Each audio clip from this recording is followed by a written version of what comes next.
Hello, Ramley, another NFL family. First down, Rams. Peo time in Rams house here. Rams house, my friend. How are you? I'm doing good. I am a little bit anxious for this one just because, as you all know, we usually do these on Wednesdays. So Right. being able to do it on a Friday night, I was just like, I had all week to think about the Over Rams action segment, Yep. got some good topics in there, and just excited to be able to do this with you again. Dude, totally. And first off, I gotta say, and everyone listening, thanks for hanging out with us here live or on the replay. Please, the reason why we're doing it on a Friday night is because Wednesday it was Rams' house birthday. So happy Yeah. belated birthday! Can we get some birthday wishes in the chat to Thanks, him? Pam. And yeah, man, you one of the best people on the internet making Rams content. And hope you had a good birthday celebrating with your fans and your friends. Hey, I appreciate it. I learned from the best, from yours truly right there on Dude. Peo Time. Learning everything that I know from you. So good And to to be being honest, able to do this with you. we pretty much learn from other people too. So, Honestly, yeah. you know how they say like the coaches are like the greatest thieves, and then NFL with like stealing each other's plays. It's like it's the same on YouTube. If you can just find things that work for other people, do that too. Implement it in your own way. Absolutely. Ooh, 100%. We got some people in the chat already. Appreciate you guys. We'll give you guys some shout outs, but just so everyone knows, we are going to preview the Rams versus Cardinals. We're going to talk about that, kind of give our thoughts. We'll briefly talk about the Panthers. I know like that seems like 5,000 years ago, but we'll briefly talk about it. But let's start off with, and of course we'll do over Rams action and what's more likely towards the end of the show. But let's talk about who's in the chat. And we got Sans B23 Rams on top, and it's apparently Sans' birthday today. Happy sharing a birthday. birthday month there. Yeah. Happy birthday, Saints. There we go. How do you mind sharing? Like, how are you celebrating your birthday? I'm so curious. Yeah. Muabdeeb, hello. Rams house. 2 days to recover from his birthday. I'm one of those people that even though I turned 21, I don't really want to do anything with alcohol. So I just had 2 extra days to prepare for this. I'm excited to do this with you. There you go. I like it. We got Paul here wishing you a happy birthday. Rams Mob is here wishing happy birthday. And of course, Juno Trooper is also here. Pleasure to see you all here. Okay, we're going to briefly talk about the Panthers first here. And I need your help, Rams House. I need your help. Okay. And chat, I need your help too. This shirt. I have been wearing this shirt every watch party, and the Rams have been winning. Mm-hmm. Now the Rams lost. Do I wash the shirt and keep wearing it for my watch parties, or do I change the shirt, or do I just keep it as is? Don't wash it.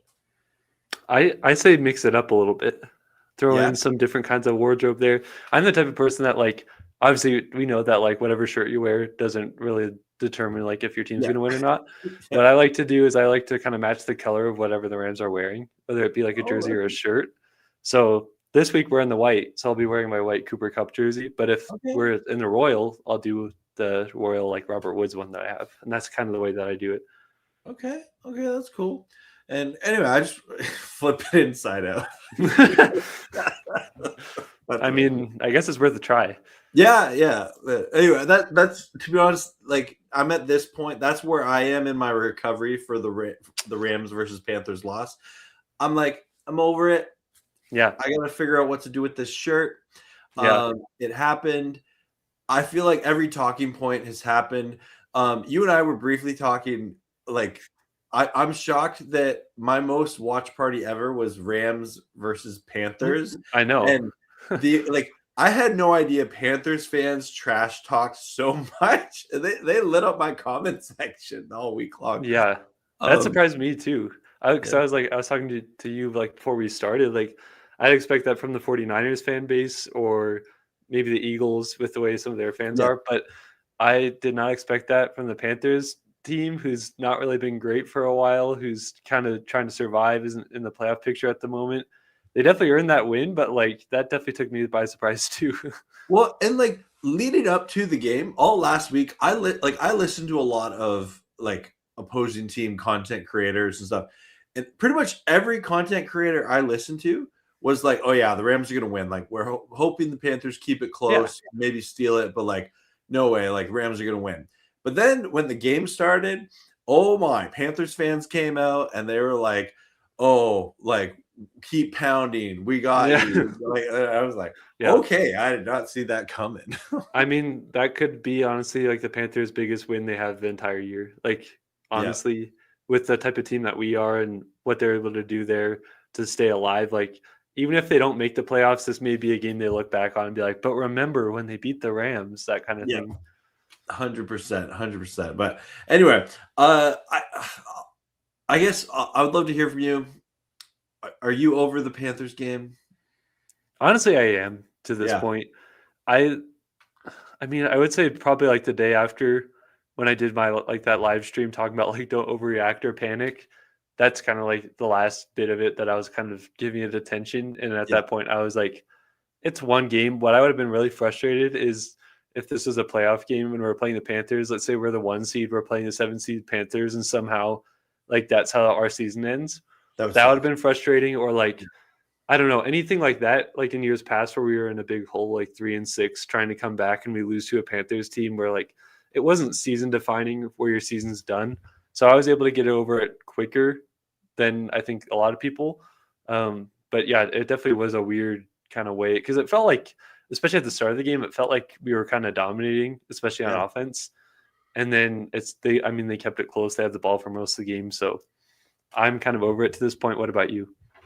Yeah, all the talking points has happened. The reality is the Panthers came in with a good game plan. They executed it well. The Rams played probably their worst game of the year, and they still almost won it, right?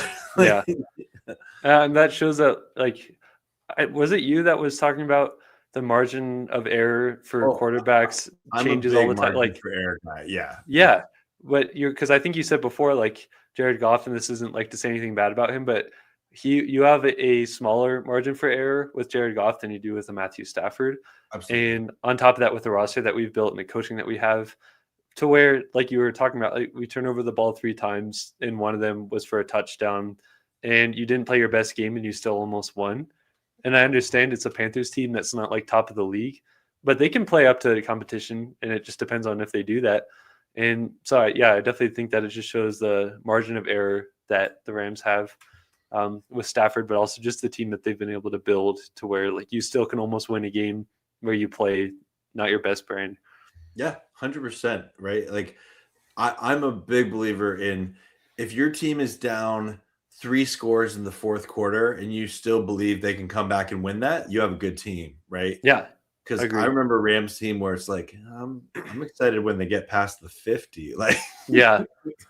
Well, see, one thing I was thinking about too, after that, the first tipped interception that went to Nick Scott, like of course of all people, it went to Nick Scott. Of course, after that, I think it was the very next throw that Stafford had was the pick 6. And the first thing that came to my mind was like, yeah, Stafford's off in this game. But I thought of the comments that Davante has made multiple times this season where Davante Adams was so surprised when Stafford threw a pick against the Titans. And I think it was like in a 2-minute drill to Cody Barton, threw the pick.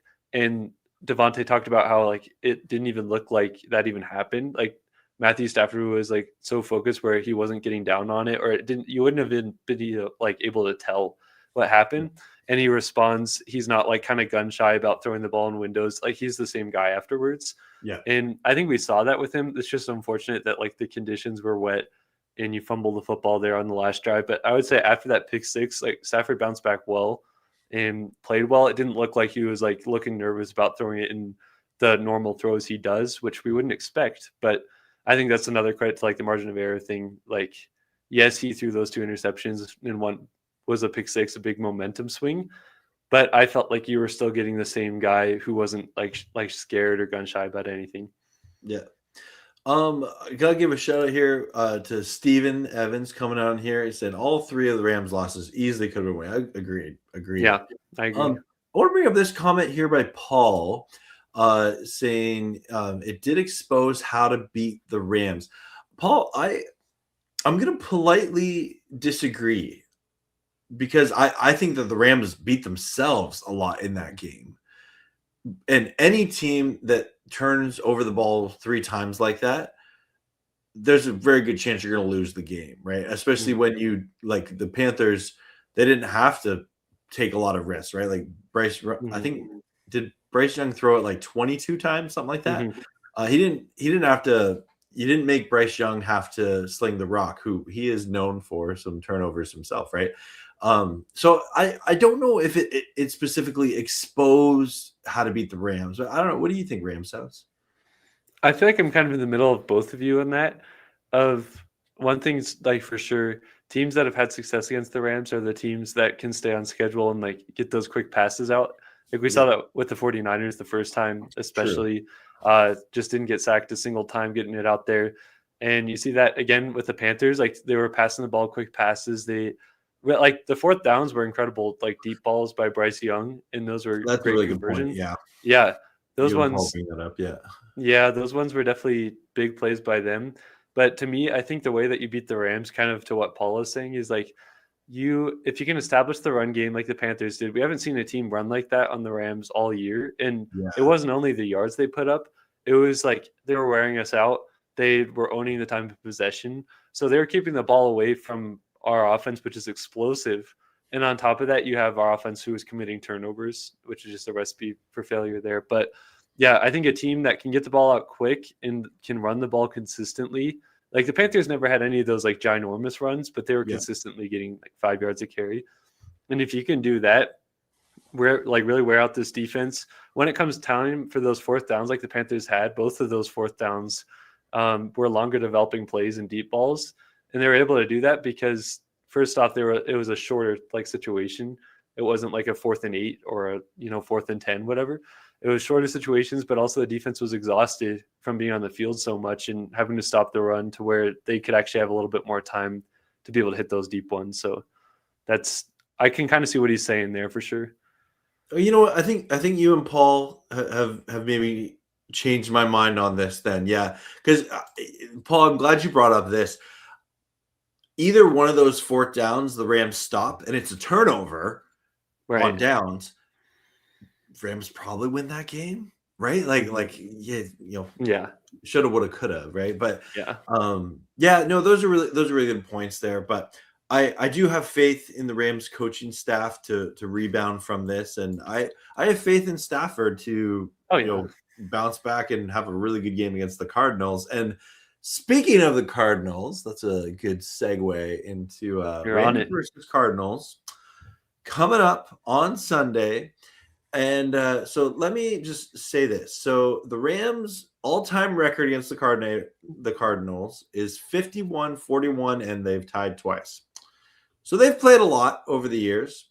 It's currently in favor of the Rams, and especially in the Sean McVay era, the Cardinals have actually only won 3 games versus the Rams since Sean McVay was hired in 2017. What are your thoughts, Rams house, going into this Rams versus Cardinals matchup, the first one of 2025? Yeah, the funny thing is you bring up those 3 times that the Rams lost to the Cardinals, and it speaks to the success that the Rams have had against them. But also, I think the fact I can remember every single loss the Rams have had to the Cardinals under Sean McVay, like that just shows how good of a coach and a good matchup we've had with that. Yeah, because like last year, we obviously remember like week 2 getting blown out at State Farm Stadium. That was just a weird game, but they came to play and we didn't. And then, do you remember that game? It was in 2022. I think John Wolford was starting for the Rams. It was the game Kupp got hurt, and the Cardinals backup beat us. Yeah, and I'm trying to remember his name, but he's a coach now. I think it's McCown or something. Yeah, before that, 2021, it was like week 4, and they blew us out in SoFi. Those are the 3 times that happened with Sean McVay as our head coach. And so we definitely match up really well against them, no matter who the coach is. I think that Jonathan Gannon is a better coach matchup for the Rams than Cliff Kingsbury was. I just think like he's a better leader first off, but also the defensive, like you look at the numbers, they're not all that impressive on defense, but they do keep the Cardinals in games. And especially last year, the way that they're playing down the stretch there, I think they really kept the Cardinals competitive, and they don't have a lot of big names on their defense. But something I think about a lot is Matthew Stafford, a comment he made last year when they were asking him like what he thought about Gannon's defense. He talked about like certain things that they bring that he hadn't even seen in his career before. And that's impressive for a quarterback that has played for that long. And so this is definitely not a game to take lightly. Their defense doesn't rank great in a lot of areas. Like they're pretty middle of the pack and average, but it's a division game. It's a coach that knows us, who has played us tight. You think back to that last game the Rams played against the Cardinals last year. It came down to that Akella Witherspoon interception that bounced off the helmet of Trey McBride. So like, I think they may play us closer than people think. They have some impact players. Their coaching is good. But I do feel confident going into this game that the Rams are going to be able to bounce back. I think if the Rams beat the Panthers, maybe even in blowout fashion, this could be one of those weird trap games. But being that the Rams did get the win, I do feel confident that they're going to get the win. I just think it's going to be a little closer than what people may think. Yeah. And I always love the mindset that Sean McVay said years ago when they've lost a game. Like, you can't let the same team beat you twice, right? You can't let the Panthers beat you twice. You got to get over that loss. You got to get back on a roll. Got to get back in a rhythm. I'll bring up here, this is something I feel like it's so important to look at going into every game, the injury report. And the Rams this year have often won the injury report, which is one of the reasons they've won 9 games. But you look here, you got Tutu Atwell, who is questionable, but even he was a full participant in practice today. Byron Young was limited all week, but then he didn't practice today. No status as of now. Darius Williams is doubtful. Poona Ford, limited practice day and questionable. So, and then Alaric Jackson and Braden Fisk did not practice, but I expect them to play. But you look at the Cardinals injury report. Christian Jones out. I can never. Demarcado out. They're running back. There you go. Collard out. Dimerson, their safety, out. Josh Sweat is playing. Walter Nolan out. That's Max cool. Melton out. Marvin Harrison Jr. out. Wow. Greg Dortch, who's actually been a surprise player for them this year, out. Trey Benson, their best running back, is out. Kelvin Beachum, questionable. Xavier Weaver, questionable. Calais Campbell, he didn't practice today, but I'm guessing he'll play. So that's good for them. So I think with the all this being said, the reason I bring up the injury report, when a team like the Cardinals get to this point in the season where mathematically they are eliminated, you have to, like, from an organizational point of view, you have to like dig to the depths of your roster and see what you got, right?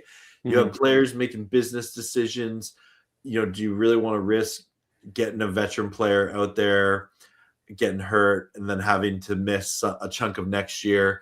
They announced this week Kyler Murray is for sure missing the rest of the season. He's not going to play.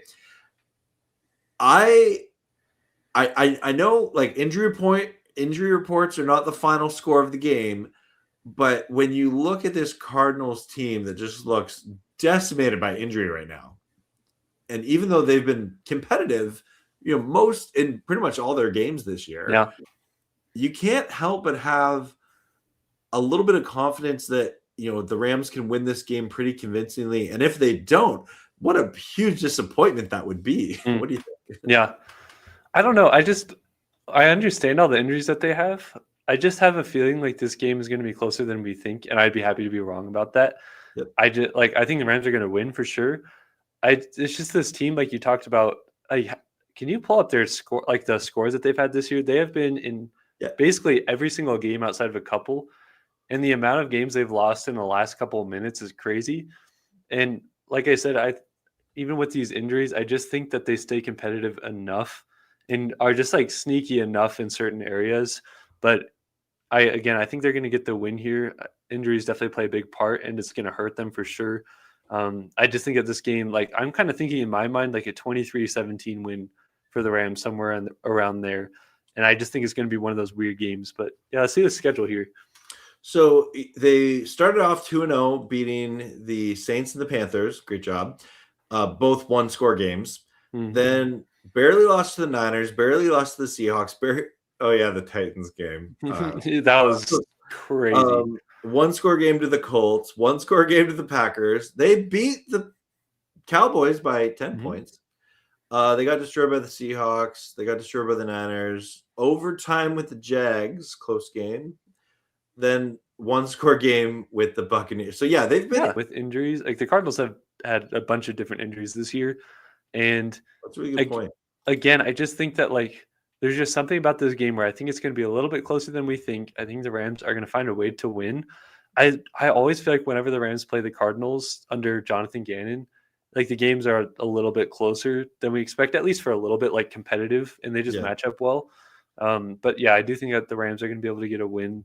When you just look at like their offense in general, it's like their run game hasn't gotten going at all. They rank like near the bottom of the league there. They don't really try to run it a lot, but they have not been successful there. And they're down to like their fifth running back to this point. So they've had a lot of injuries there. And then their leading receiver is Trey McBride, which is crazy. As a tight end, he almost has 1,000 yards. He has 8 touchdowns. The crazy thing to me is he's been targeted 118 times. And the next closest guy on their roster is Michael Wilson with 78. Like no way.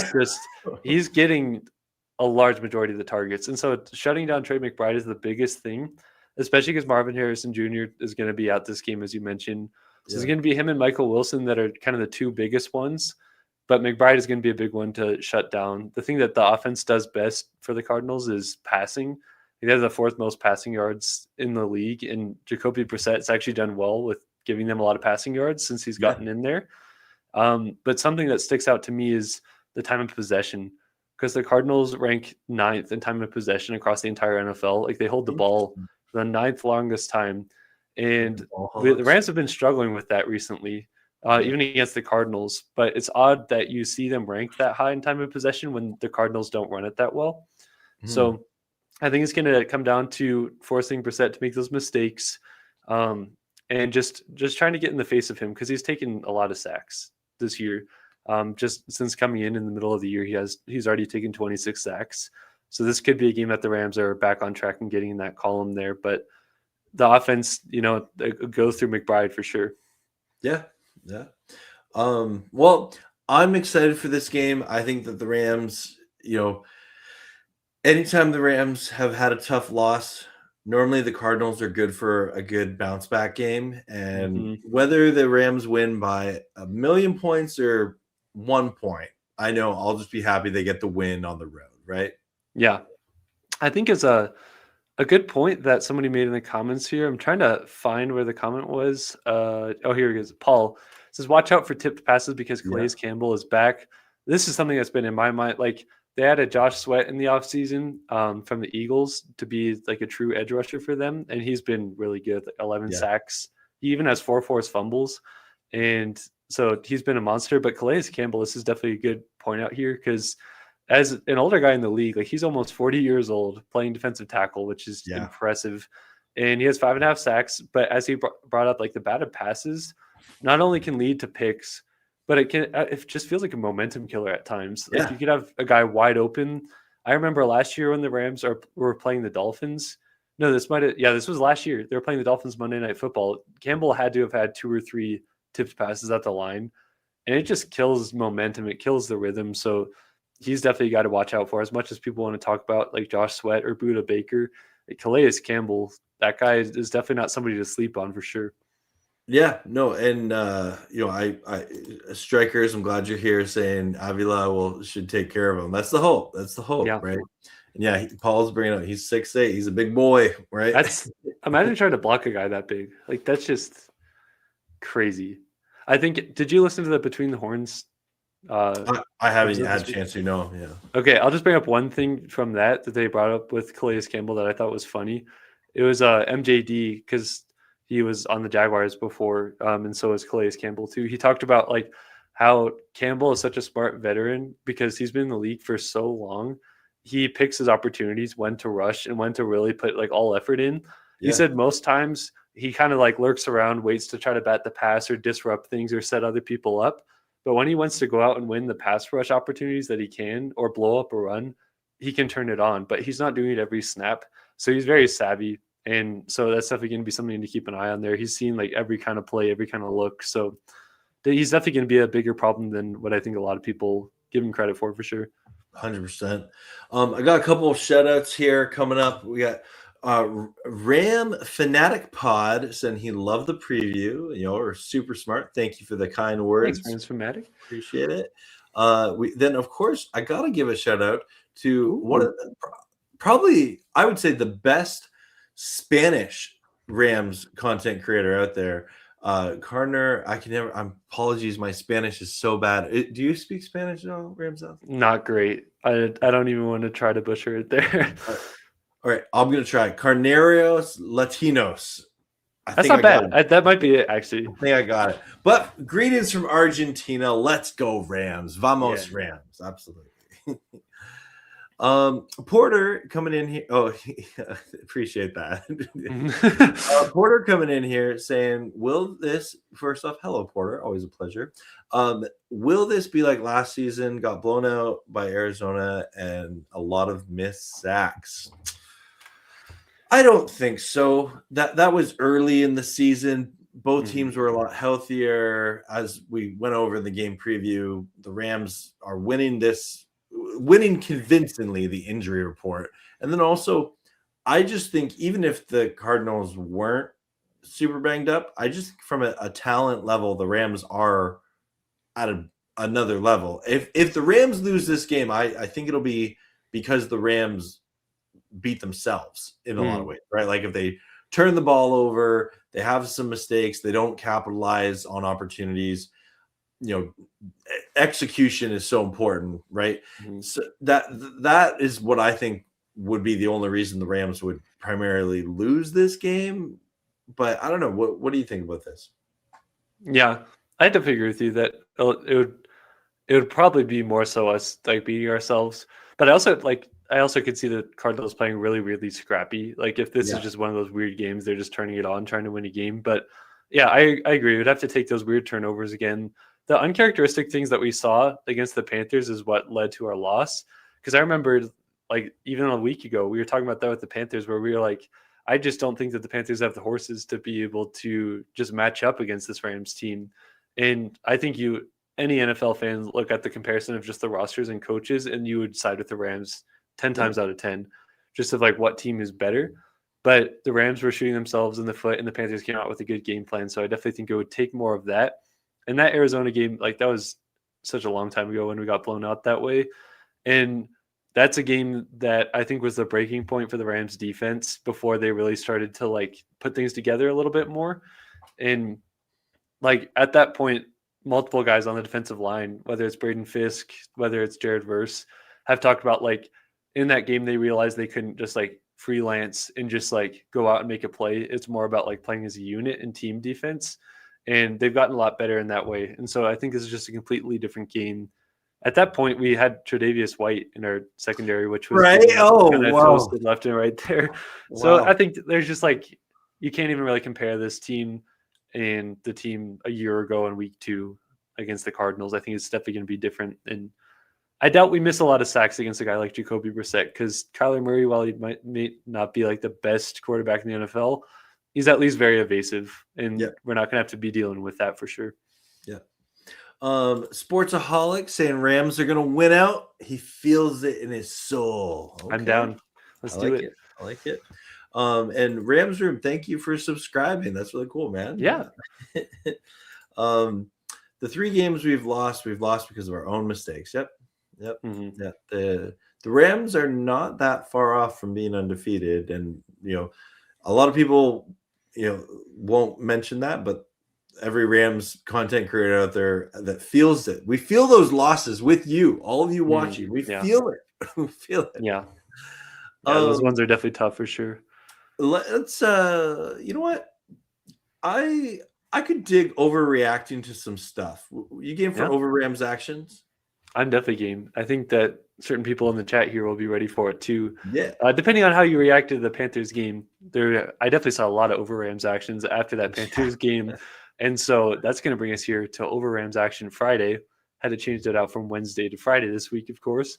Over Rams Action Friday is a segment that is very similar, just a spin-off of what Rich Eisen and Chris Brockman do every Monday on their Overreaction Monday segment. And if you guys haven't had the chance to go and check that out on their channel, essentially it's just them pitching hot takes and reacting if it's fair or if it's a hot take.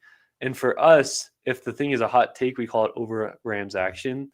And so you guys are going to react in the chat if it's a fair take or if it's Over Rams Action, a hot take.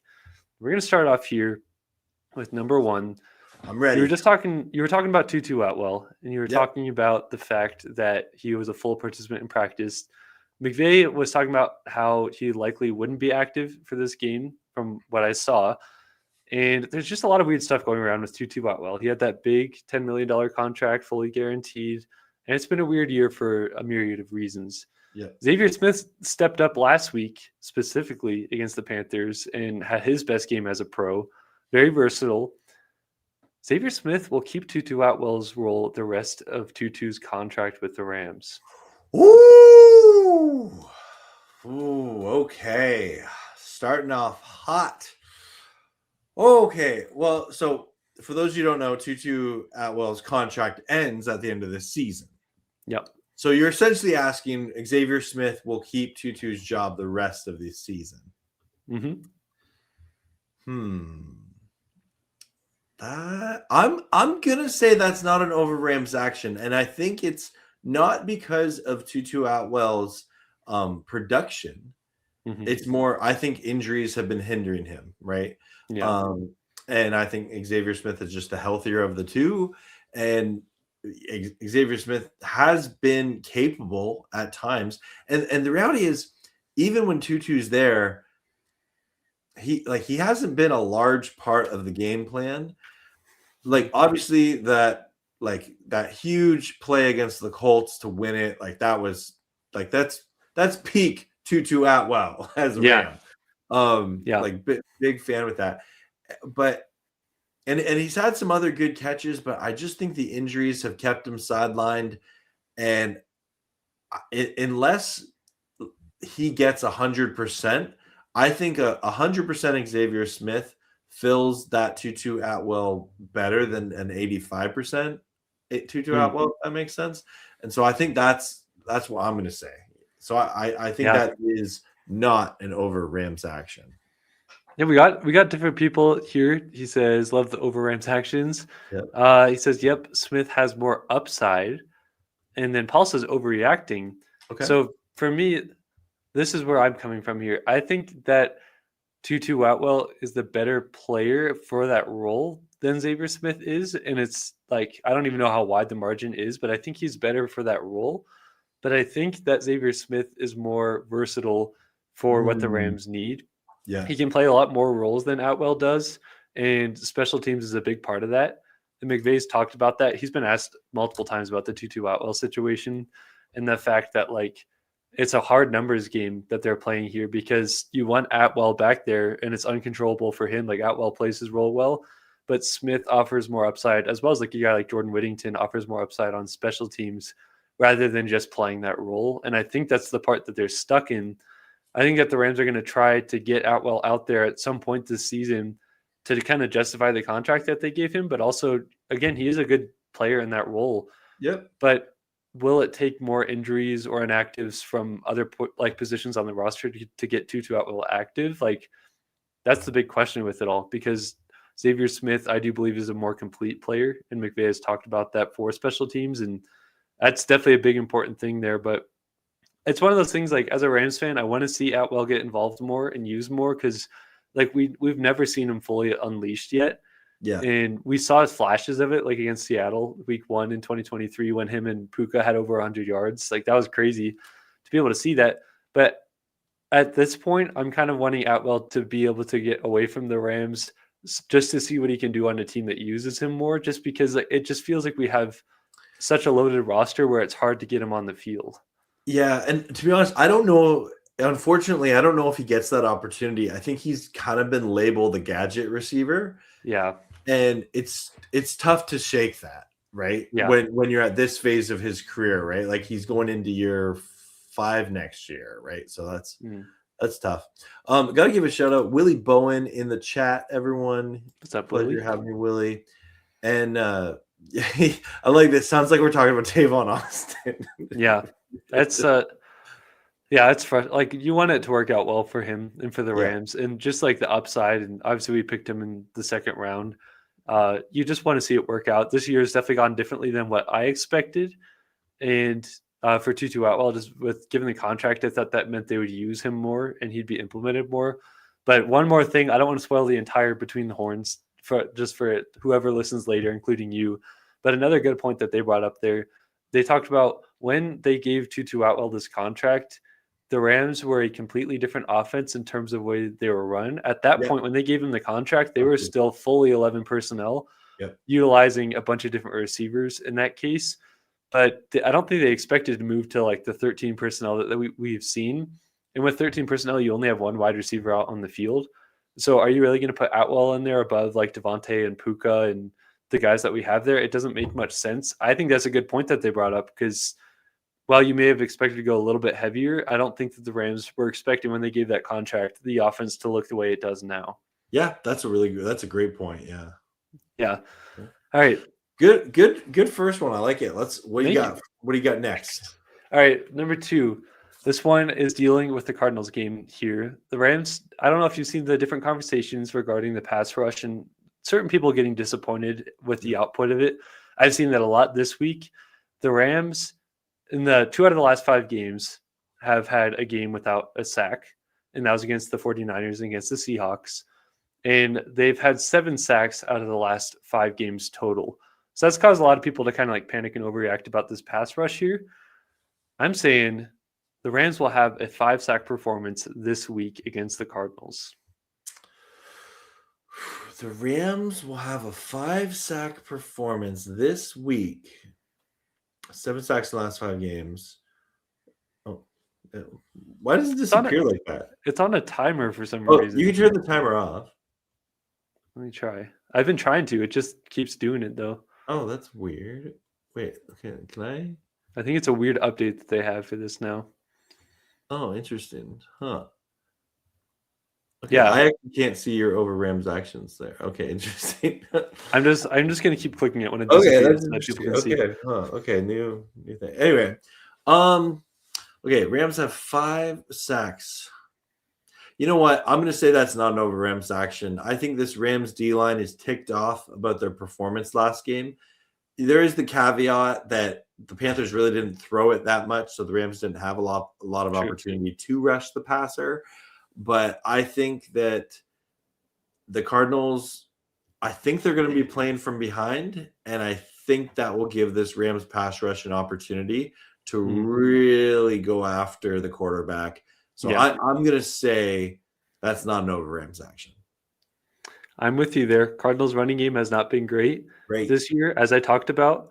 And Jacoby Brissett, with all the things he's done well for the Cardinals and how well he's played stepping in there, the one thing that has been bad with him, and it's not necessarily on him, is the sacks that he's taken. Like, he's taken a lot of sacks. I think it's 26 to this point.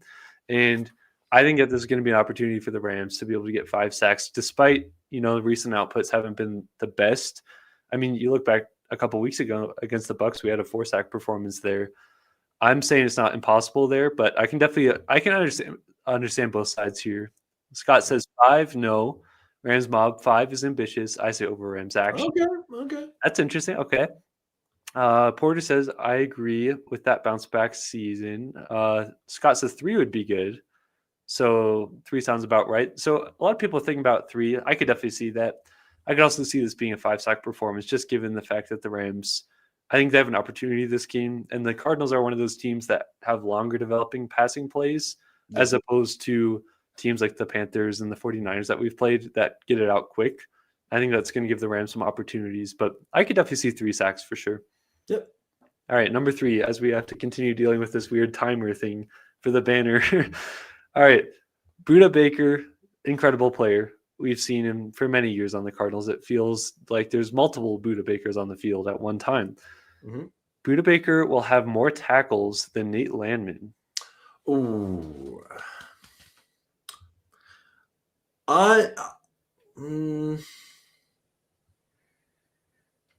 because I feel it. The Rams, because I think just because the Rams offense I think they're going to have more plays than what the Cardinals will this game. So I think he'll have more opportunities for tackles than Nate Landman. It's not because of Nate Landman being a bad player. I'm going to say that's not an over Rams action. I think Budda Baker can be all over the field because he has to be. And he plays so well against the Rams. I think he's just one of those players you got to give respect to. Yeah. Over Rams action here from Rams Room. Probably Budda's a beast. And then Rams Bob says over Rams action, Landman will have a big game. We'll see. I mean, Landman hasn't had one of those games where he has a bunch of tackles. I think last time we saw a game where he had a bunch of them was when I think he broke the Rams tackle record, right? Against the Ravens. That was he went off that game. We can see it happening this game, but I just feel like Budda is always everywhere against the Rams. Vaughn in here says, "Where's your guys' Michael Sam jerseys?" That's a throwback St. Louis. Oh wow, right there. I've thought of that name in a long I did time. not think I would see his name pop into a First Down Rams episode tonight, but gotta respect those St. Louis years. Those were, well, they weren't fun in a lot of ways. We didn't win a lot of games. We had some great moments there. Definitely some underrated Rams there for sure, but didn't think I'd see his name pop up. I figured out how to turn the timer off. It's just, oh, you got it? Yeah. Oh, sweet. I don't know why that just automatically turned on there for that, but all right, that's we're going to segue here into number 4. All right. We know Blake Corum. He's been playing really well for the Rams. Yep. Best game Ram last week for sure. And they still split time between Blake Corum and Kyren Williams. It's not a full-on just hot hand, whoever is hotter. They typically get about a drive each and switch off there. So is this a hot take or an over Rams action to say Blake Corum will finish the last 5 games of the season with more rushing yards than the leading rusher for the Cardinals will be in the last 5 games? Ooh. Against the last 5 games, will Blake Corum have more than the Cardinals' leading rusher in the last 5 games? Because the Cardinals are so banged up at the running back position, right? Mm-hmm. DeMarcoto's been out, Van Knight, or Bam Knight. They have Benson's been injured. I don't think that's an over Rams action at all. If anything, I think it'd be more of an over Rams action to say the flip side of that.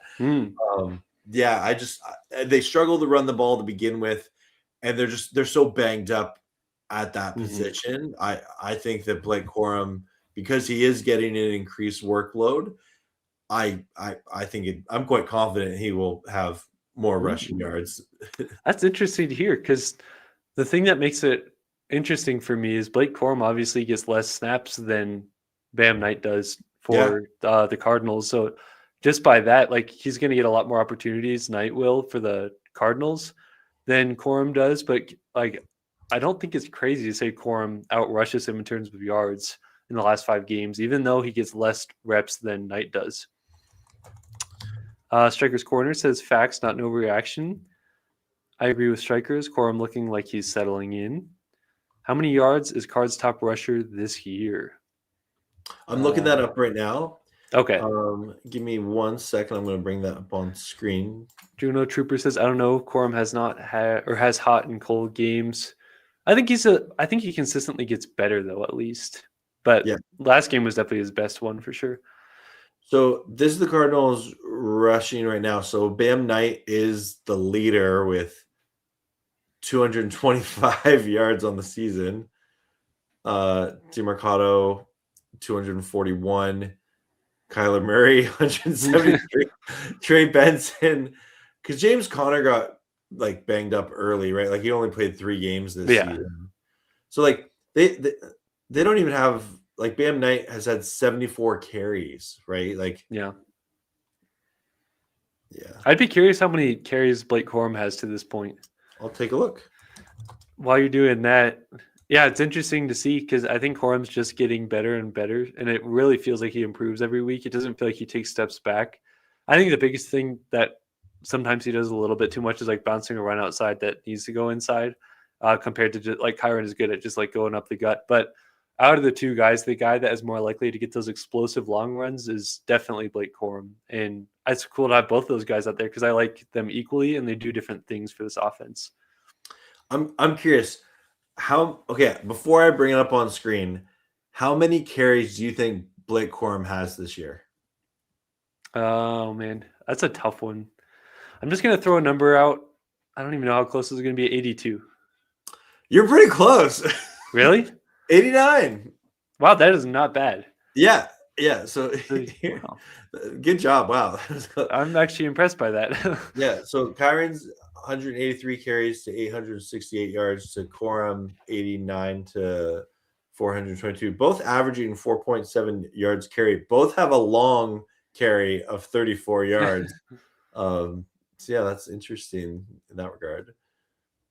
Yeah, it's going to be interesting to see the way that this one plays out for sure. Corum's getting better, but what are you going to say? Just a side note, they did Stafford dirty here.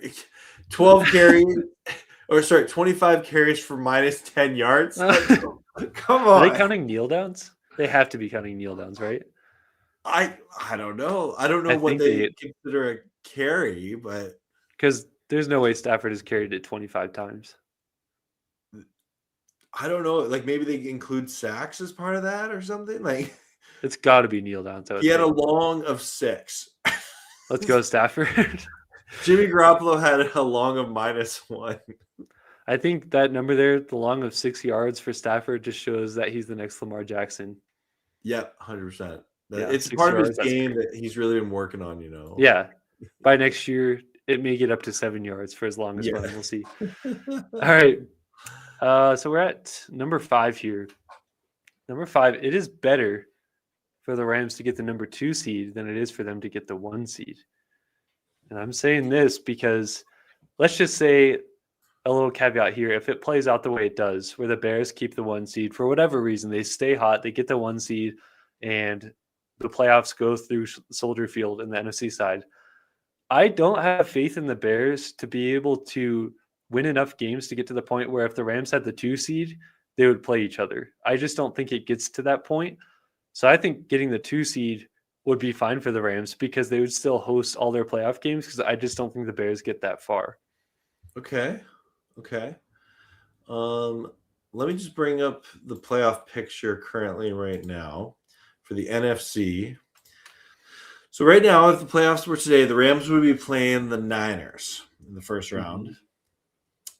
You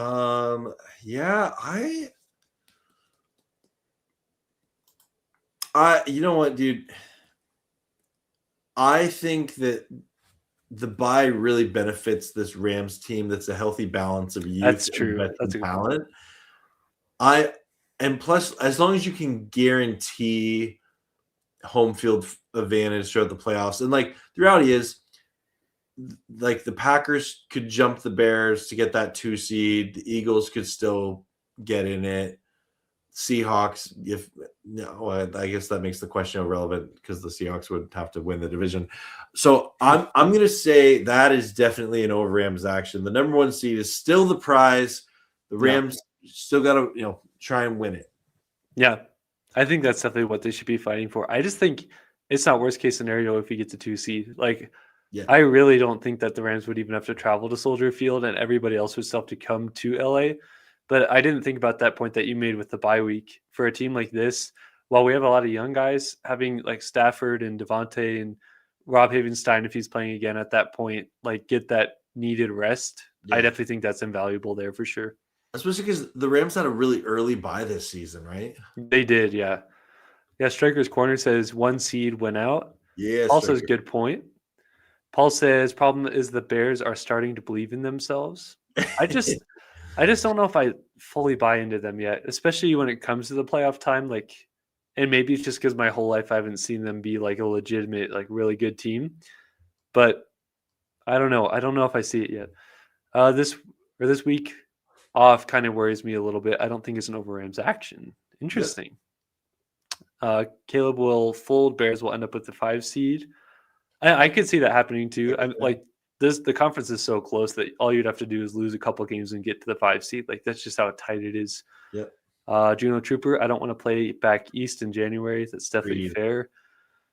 Rest could be a real problem with the bye week. Are you like? What are your thoughts on the rest versus like rust kind of? I love how there's this 1 week every single year that NFL fans talk about rust versus rest. Yeah, I am of the mindset of if your team is older, like they're proven battle tested, like what the Rams are, ready to make a playoff run. Absolutely, rest is the better of the two. If it's a yeah, young team that's like unproven, they still need that playoff yeah. experience. I think keeping the momentum going, especially if they're hot towards the end of the season, then I think that playing would be the better way to go. But yeah. That's a good point that you make there with the younger and older team thing, because like let's just take the Panthers as an example that we just played. Yep. If they went on a run and they were like extremely hot, let's say they just like lose one more game the whole rest of the year and they stay hot going into the playoffs, I think a bye week would hurt them as a younger team, even if like they got the number one seed for like however they would do that. To be able to have that momentum broken up that's kind of carrying them through those wins, I think would be a lot worse than for a team like you said, like the Rams, who have a lot of experience, good coaching, extra game planning. And if you think about it, like from our perspective, wouldn't it be great to only have to play 2 games to get to the Super Bowl? Like you only have 2 games, they're both at home, and you're getting the lowest seed you can. Like that's definitely a good point you made there, though. Yeah. All right. Do you have another over Rams action for us? No, that's going to do it actually for this one. That's 5. Yeah. Yeah, you brought the heat. That was pretty good. Pretty good. Yeah. We fought through the adversity of the timer on the banner, but we made it through. We're a resilient group here above the neck. We knew what we were doing here. Yeah. Yeah. Pressure's a privilege, pressure diamonds. Yeah. Yeah. Are you ready for your I don't know if you're seeing this year. I think it's better for them to rest, especially the veterans. It was good. Yeah. Agree. I agree. But we just finished up the over Rams action Friday segment. The only thing I could get better is a what's more likely, but it's just the Rams. And I don't take care of that. My guy Peo Time does. He's warming up here. Are you ready here for some what's more likely, but it's just the Rams? I'm ready. And guys, last week I feel bad because I wrote my what's more likely like off the cuff during the show. Don't worry. I came in like 20 minutes early. Yep. I had them ready to rock. I think these ones are good. My goal for these what's more likely, and for those of you who are new to this, I present 2 scenarios and you got to pick one. And a lot of people will just go, "Oh, both." Or like neither. That's not the point of the game. Pick a side, okay? Yeah. Yeah. It's not fun that way if you pick both. Yeah. So this is what's more likely, but it's just the Rams we're talking about. So every one of these scenarios is either Rams or Rams adjacent in some capacity here. I'm starting off hot. Are you ready, Rams house? I'm so ready. Let's do it. Okay. And chat, are you ready? I can't tell, but I'm going to assume I think they are. Yeah. Yes. What's more likely? Kyren and Blake run for over 200 yards combined versus the Cards, or Puka and Davante have over 200 yards combined on Sunday versus the Cards? More often than not, I would go the second option. Mm-hmm. But something about the Cardinals and the way the Rams run against the Cardinals, I kind of feel confident 200 yards between Blake and Kyren. I know we don't lean into it that much, but it just has a weird feeling about that. What do you think? I just think Kyren Williams has a history against the Cardinals. Doing, like, I've talked to Cardinals fans when they're like, "Oh, Kyren Williams," right? I just I think Kyren keeps that going, and I'm going to say I think Kyren and Blake combined for over 200 yards. I almost made this over 250 yards, but I felt that was too extreme. Yeah, I don't know if I would have signed off on that, but yeah, I think Kyren definitely had some of his breakout games versus the Cardinals, and they ran for 150 on 20 carries last week. Kyren and Blake did. So I think really the only thing that could stop the Rams from doing that is themselves and not running it enough, because we just love to pass the football. But yeah, I mean, this could definitely be one of those games that the Rams do that for sure. Rams Mob is saying Puka and Davante. Striker agrees with Definitely not a hot you. take. Yep, and so does Cornelius. Yes, and Juno saying Kyren and Blake. McVay knows he needs to run the ball. I hope so. Okay, let's get. All right, okay, we're gonna keep it going here. Okay, what's more likely? The Rams sweep the Cards this year, so beat them twice, or either the Niners or Seahawks miss the playoffs. I'm going to say, so let's see, Rams. I think Rams sweep the Cards. Yeah.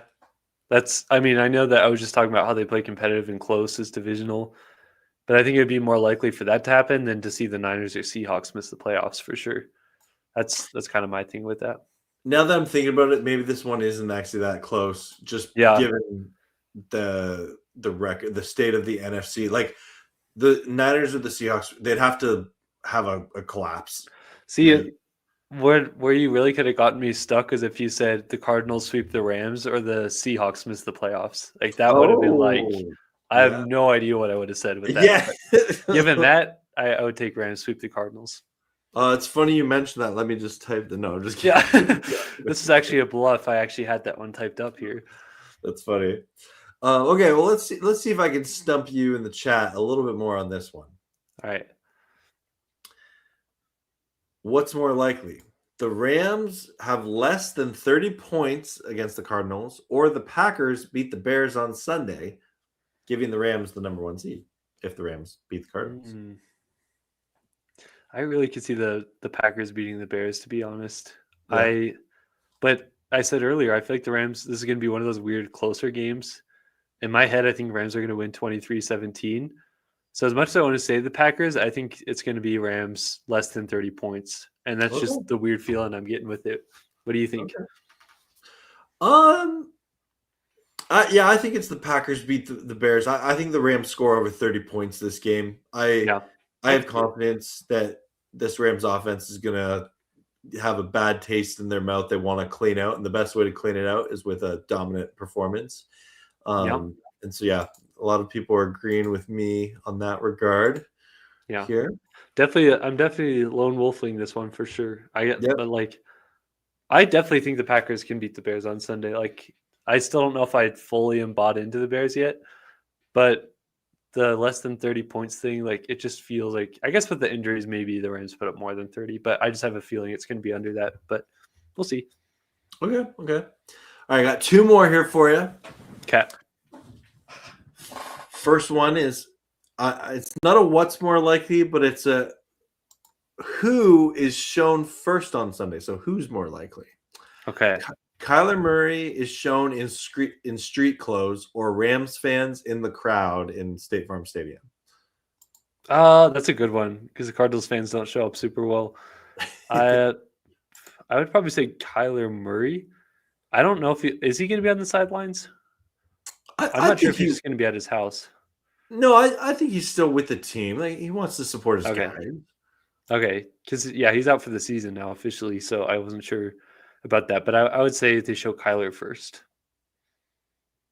Yeah, now that I think about it, like, probably in the first quarter, there's going to be a talking point of like Kyler Murray just announced out for the rest of the year. Yeah, and his future with the team is in question or something like that. Yeah, it's in that voice specifically. Yeah. Also, like, I'm trying to think of like the last time that we've seen the Rams on an away game where the TV broadcasters were trying to give us credit for showing up on the away team. So you're right. Oh, Rams mob is saying Rams fans in the crowd, but you're right though. Like, Rams fans have been traveling pretty well this season, and I think the Rams social media team has done a good job of highlighting that. But and I actually remember in the Baltimore game looking at the crowd, watching it, and there was a lot of blue in there. Yeah. In that sea of purple, I saw blue. I think it's one of those things where it's kind of a lazy narrative where there's still a lot of people and even the networks that buy into the Rams don't have fans kind of conversation, and their fan base we've talked about before is growing legitimately. Yeah. I just don't think that people are not necessarily comfortable enough to show it yet, but I don't think that they're aware that we're actually traveling pretty well. Yeah. We aren't taking over stadiums like the 49ers do to ours, but like you're seeing more and more blue on Sundays on away games. So 100%. that's what I would say there. Yeah. Okay, cool. All right, my final one. I'm excited for this one. I'm really proud of this one. Okay. Jacoby Brissett has 3 games in a row of throwing for more than 300 yards. What's more likely? He throws for less than 300 yards on Sunday, or Stafford rushes for 14 yards on Sunday? I'm gonna go number one. That's that one did kind of stump me in my head at first, but Stafford doesn't run it that much. But there could be like, for some reason, Stafford scrambles for 10 yards, 7 yards, 5 yards. I mean, he is trying to be like Lamar. So, and like the Cardinals would not see it coming. They wouldn't. I don't think anybody would see it coming, to be honest. No. But I'm going to go confidence in the defense here. It's not that Stafford can't do that. I'm going to go confidence in the defense, and they're going to keep him over 300 or under 300 yards here. Okay, if I lower this to 10 yards, would that change it? No. 5 yards. I would say 3 yards, maybe. 3. Do you remember that play against the Eagles earlier in the year when we dropped back to pass and he tried to run out to the left to get the first down? And you're like, oh, I think he's got this, like, easy. And then you're like, Stafford, please. And then, like, I don't even remember who it was on the Eagles. It might have been Nolan Smith that caught him. And Stafford only got to the line of scrimmage. Like, he didn't even get past. But, like, he had so much room. And it's so funny because everyone's like, we see that, but then you see him throw the touchdown pass to Tutu Atwell, and he's sprinting down the field. Yeah. And you're like, what? Like, where's this? We just need him celebrating to be like a designed run where he's celebrating. So he's like 10 times faster. The Stafford celebration run. I like, we got to tell be a play call about that play. This is an interesting one here from Paul. It says, what's more likely, another Stafford interception or Rams 5-sack day? Ooh. So I'm going Rams 5-sack day. I'm going that 5-sack day as well. I feel confident in that. Yeah. But I will say that there's something about this game. I don't know if it's just because we're playing the Cardinals, where I feel like Stafford may have another weird interception. Even if it's not weird, I just feel like there's going to be another one. Yeah. But I don't think that's going to change the outcome. I just feel like that's going to happen. But Rams 5-sack day, I think I'm going to pick there. But I really do think both may actually happen. That's not the game, right? Pick a side. I did. So I picked a side here, but I'm saying, like, don't be surprised. I kind of feel that coming. That's fair. Well, Rams this has been a great Friday edition of First Down Rams. Everyone, thanks for tuning in with us. Next week, we'll look to get back on Wednesday nights again. Yep. That's kind of our main night. But Rams, what do you got coming out this week? Yeah, be doing a post-game reaction live stream likely on Sunday for the Rams and Cardinals, hopefully reacting to a victory. That's what we're all hoping for here. So just going to be doing that, and then should have a surprise video coming out sometime next week. Ooh. And then should have our regular like game preview on Tuesday before First Down Rams. What do you have, though? Okay, well, now I'm so curious what the surprise video is. I can't wait to see it. Bell notifications on your channel. Yeah. I have my watch party as always. So excited to do that. And I would also like to say I've really enjoyed making those before and after reaction videos. They've been doing pretty well for my channel, and people have been commenting on them, so watch them, which is cool. But I find it funny. I'm getting like at least one a week now that people are like, "You're faking this," and like literally before I go live, I take my phone in this chair and I Rams fan before, and I record it, and then I just, because during the game I don't pay any attention to my phone, and then after I end my stream, I grab my phone and I react to it then. That is the entire workflow process. But I think 3 weeks in a row now, I've had people accuse me of faking my before and after reaction. You'd be like the last person to do that too. Just like, I could not see you doing something fake like that. But I guess you do fake phone calls. Yeah, it's That's the true. one It's thing. true. Yeah. But that's not fake. That's for sure. That's genuine. Oh man. Anyway, man, this has been a pleasure as always. And everyone, we couldn't do this show without all of you. We appreciate you in the chat, watching on the replay. We're two dudes that love talking about the Rams on the internet. And yeah, thanks so much for hanging out with us. Yeah. It's been a lot of fun, guys. I hope you guys have a great night.